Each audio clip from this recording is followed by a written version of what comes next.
Alright, so really quick, I wanted to go over how to UV a helix in Maya, just like the super generic, just gonna make a random helix here. Cool. Say this looks sufficiently evil.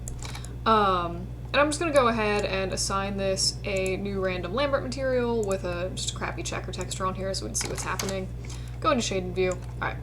So the default UVs for helixes I remembered being kind of good, but it turns out they're absolutely terrible.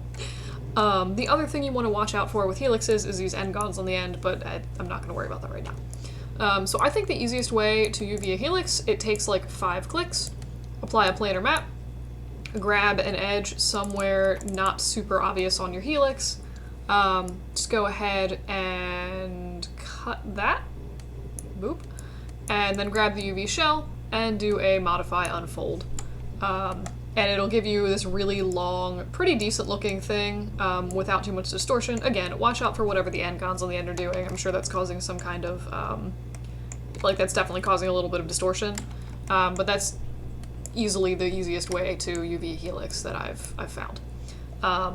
The only other thing to maybe note about this is, like, obviously this is now absolutely ginormous.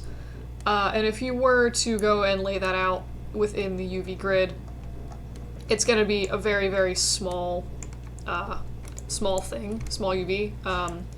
So it's not terribly efficient if you needed to like zoom in really close on this helix. So it might actually be worth cutting a few extra loops in here just so you can break this down and like make these a little bit larger, especially if this is the only thing you're having in the UV space. So if this is like part of, another random object, that's probably less of an issue.